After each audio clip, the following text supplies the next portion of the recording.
Sold into servitude by the only family she had, she never imagined that the man who lived alone in the mountains would teach her the true meaning of love.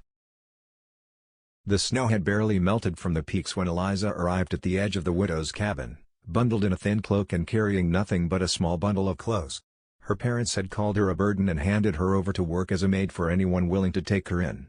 Pride and fear mingled in her chest as she approached the door.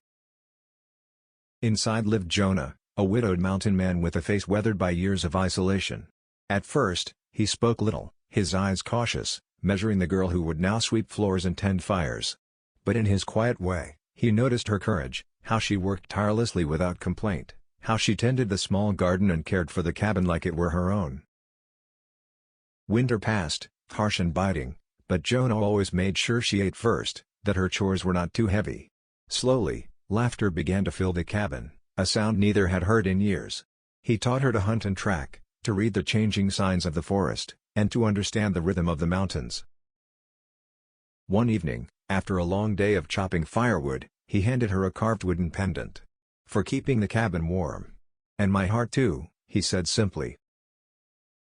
Eliza's eyes filled with tears, not of sorrow, but of hope. For the first time, she realized that family was not given by birth, nor love demanded by duty.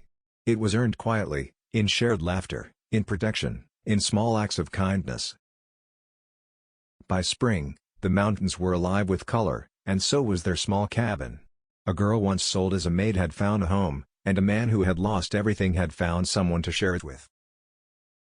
And together, they discovered that love could bloom in the harshest of places, where no one had expected it to grow.